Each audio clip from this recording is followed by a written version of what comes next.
We were pretty stupid when we began, and our client didn't know what to do with us either. And so between Nike and Wieden Kennedy, we kind of just ignored the rules of advertising such as we had heard them, because that sounds stupid. And we just explored and tried to do unusual things and do the unexpected. That was the thing we both had in common, was a lack of tradition and just a willingness to fuck something up, you know?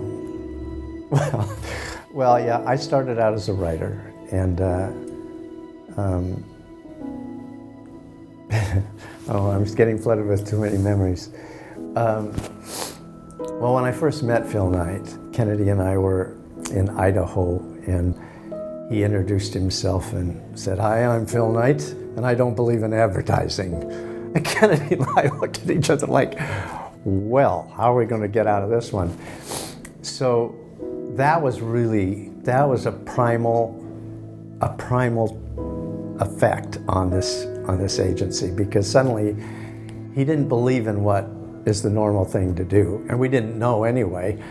So we just did a bunch of experiments and tried things out, and that led to a real sense of us against the world, you know? I mean, yeah, Nike was in Portland, Oregon, and we were in Portland, Oregon, and damn it, we were going to shake the world. And that sort of stupidity kind of led us to do things that caught on, and then we were able to get some people to come in and join us. And a lot of the times, some of our best talent were people that were either fresh out of school or had been fired everywhere, you know. But we were just going to be a ragtag army to do something that people wouldn't expect could possibly happen.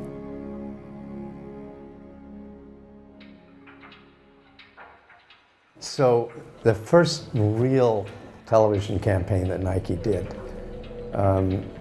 we created 5 television commercials, and each one was done by a separate team.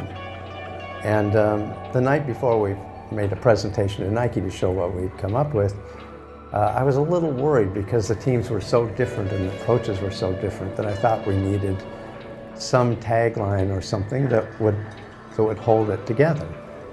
And so I sat down and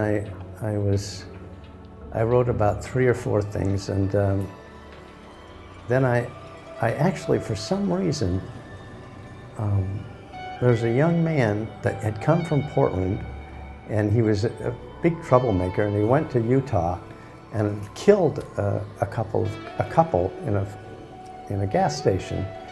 And he was put in jail and then taken before a firing squad. And before they put the hood over his head, he said, "Do you have any last words?" And he says, "Let's do it." And I thought, and for why that came to mind, I have no idea. But it was one of those things where you went, how in the hell, faced with that, would you say, "Bring it on, I'm up for it, bring it on"?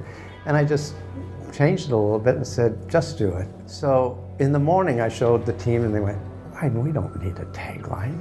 I said, "Well, I think we do. I'm just going to try it." And they said, Really you want to do that?" So we went in, same thing at Nike. "Oh, I like the spots, but a tagline, you really think we need?" I said, I don't know, I think we need something to hold together. So they went ahead and did it, and pretty soon it went all over the damn globe. It was the most amazing thing. And it just touched people in ways that had nothing to do with athletics even. It was just a sense of taking on your life, taking it head on, you know, whatever's coming.